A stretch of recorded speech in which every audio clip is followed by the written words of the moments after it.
Halo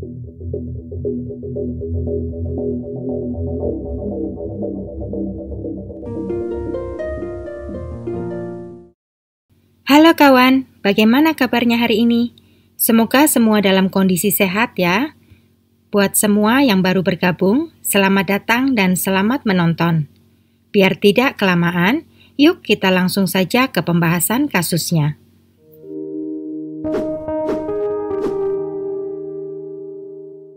Craigslist adalah sebuah situs iklan baris yang cukup populer di Amerika. Didirikan pada tahun 1995 di San Francisco, wilayah operasinya mencakup 570 kota di 50 negara. Bagi kita yang tinggal di Indonesia, situs ini tidak terlalu familiar.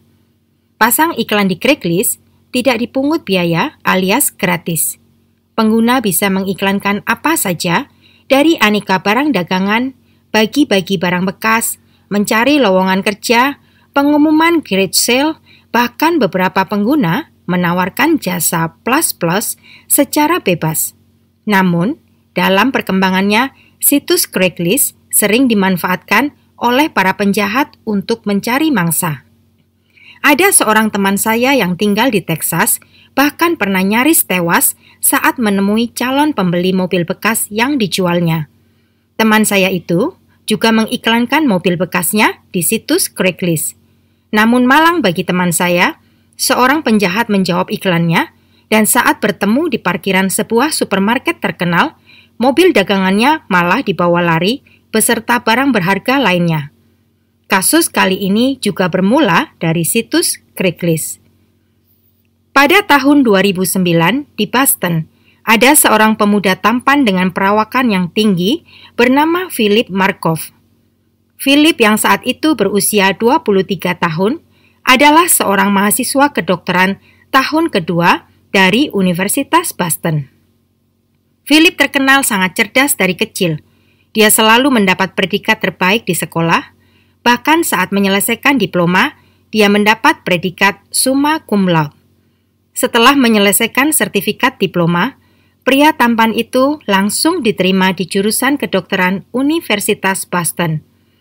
Pada bulan April tahun itu, Philip baru saja bertunangan dengan kekasihnya Megan.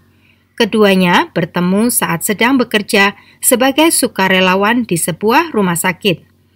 Philip dan Megan berencana menikah 4 bulan kemudian di bulan Agustus. Masa depan Philip sangat cerah, namun tidak ada yang tahu, ternyata Philip memiliki kehidupan lain di balik semua prestasinya. Sebuah rentetan kejahatan terjadi dalam kurun waktu seminggu di bulan April tahun 2009 di Boston.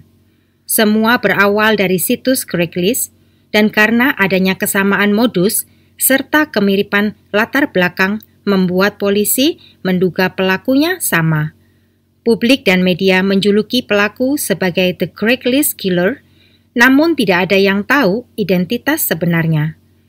Pada tanggal 9 April tahun 2009, seseorang menyerang Tricia Leveler, wanita malam asal Las Vegas yang sedang mengunjungi Boston untuk urusan bisnis esek-eseknya.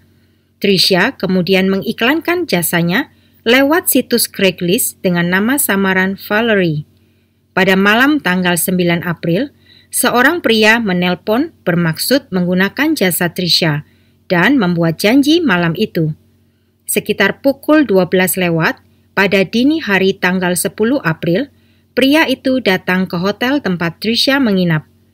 Namun, begitu dipersilahkan masuk, pria itu langsung menodongkan pistol ke arah Tricia, lalu mengikat tangannya dengan sebuah tali plastik dan berniat merampoknya.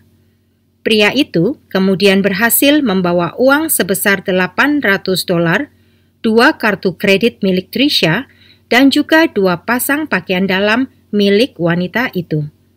Sesaat kemudian, dia menghapus nomor ponselnya dari telepon genggam Tricia dan pergi meninggalkannya di dalam kamar dalam kondisi terikat. Setelah berhasil membebaskan diri, Tricia segera melaporkan kejadian itu pada polisi.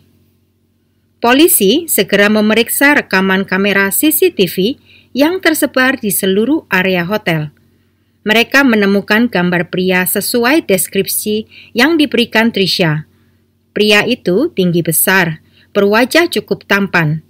Saat melihat pria itu dalam rekaman CCTV, Tricia yakin itulah pria yang sudah menyerangnya. Namun saat itu polisi menganggap kejahatan sejenis wajar terjadi pada wanita dengan profesi seperti Tricia, sampai 5 hari kemudian, pada tanggal 14 April tahun 2009, penyerangan kedua terjadi.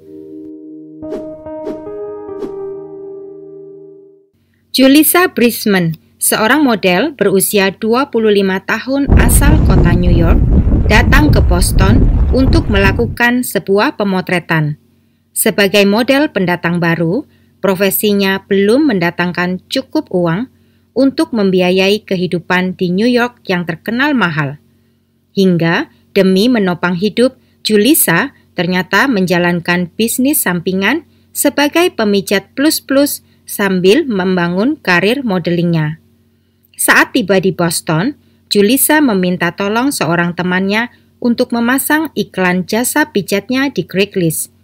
Seorang pria menjawab iklan itu dan membuat janji temu pada tanggal 14 April pukul 10 malam di hotel tempat gadis itu menginap.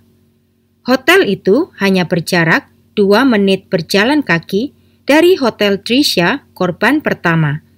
Penyerangan yang dialami Julissa kurang lebih mirip dengan apa yang dialami oleh Tricia, namun sayangnya malam itu Julissa Brisman harus berakhir tewas di rumah sakit Boston 1 jam setelah tertembak. Polisi yang menyelidiki TKP menemukan sebuah lubang pada kaca lemari di kamar hotel Julissa dan ditemukan peluru di dalamnya.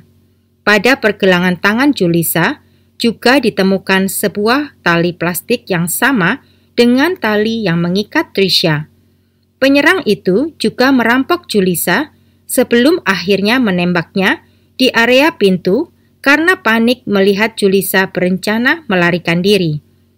Saat rekaman kamera CCTV yang ada di hotel itu diputar, polisi menemukan pria yang sama dengan yang menyerang Tricia 5 hari yang lalu.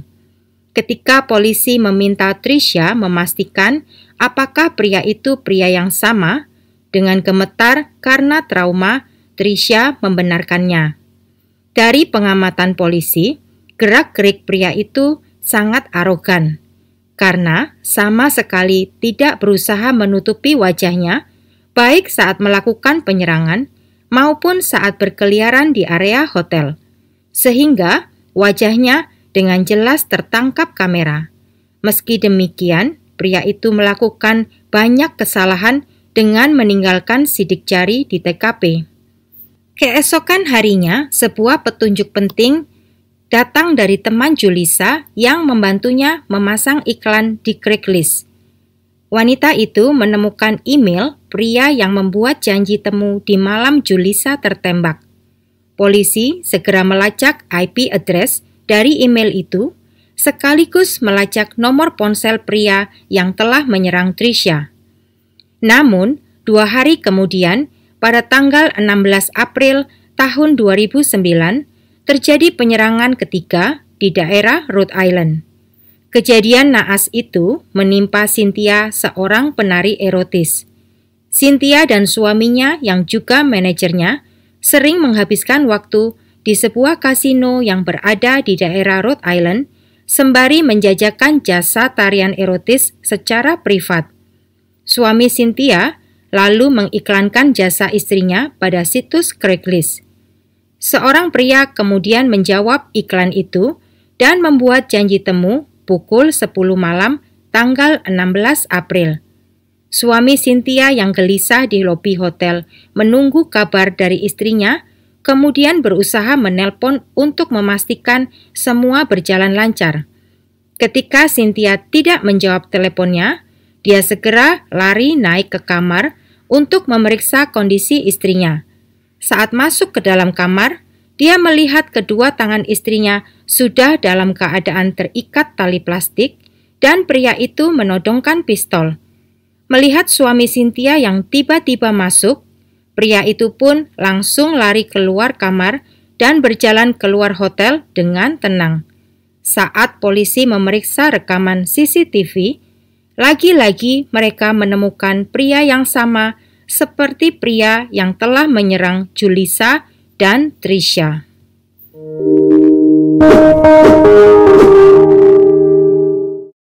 Setelah mendapat kepastian dari Tricia, polisi segera melakukan pengejaran untuk mencegahnya keluar dari negara bagian Massachusetts. Akhirnya pada tanggal 20 April, pukul 4:20 dini hari, Philip Markov ditangkap sesaat sebelum pria itu menyeberangi batas negara bagian. Apartemen Philip digeledah. Polisi menemukan 16 pasang pakaian dalam wanita, kartu kredit Tricia, sebuah pistol yang disembunyikan dengan rapi di dalam sebuah buku berjudul Grey's Anatomy, 60 buah tali plastik yang dipakai untuk mengikat korban disembunyikan di bawah tempat tidur. Saat diinterogasi, Philip berulang kali menyangkal dia pelakunya.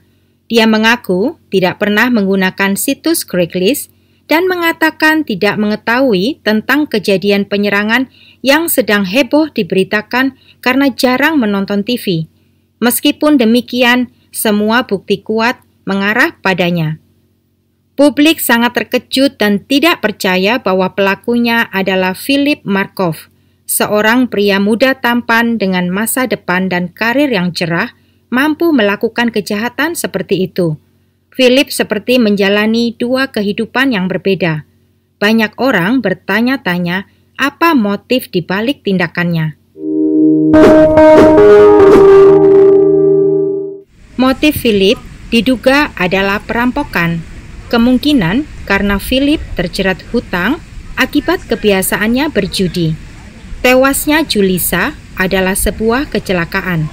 Sedangkan Megan tunangannya dinyatakan tidak terlibat, bahkan tidak tahu tentang aksi Philip.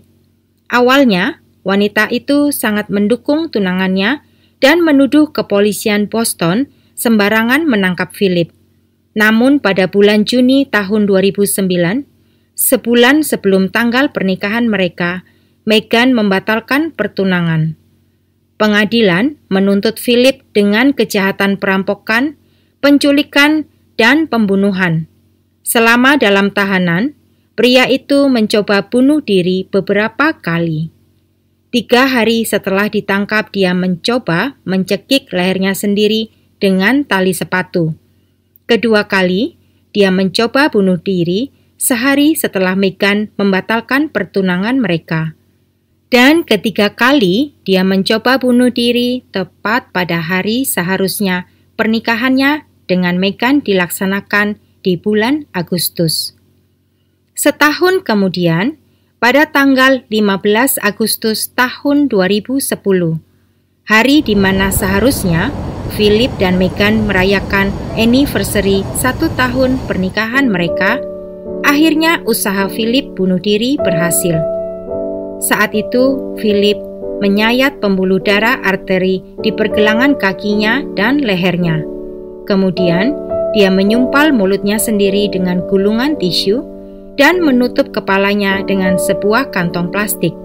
Saat darahnya mulai membasahi sel tahanannya, menggunakan darahnya sendiri, Philip menuliskan 2 kata, Megan Pocket. Pocket adalah nama panggilan kesayangan antara keduanya. Philip ditemukan tewas 7 bulan sebelum persidangan dimulai.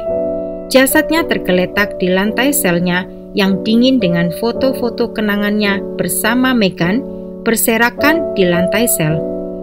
Begitulah akhir kehidupan seorang Philip Markov, mahasiswa kedokteran yang ternyata menjalani 2 kehidupan yang berbeda. Semoga kasus kali ini bermanfaat bagi kita semua. See you in the next case. Terima kasih.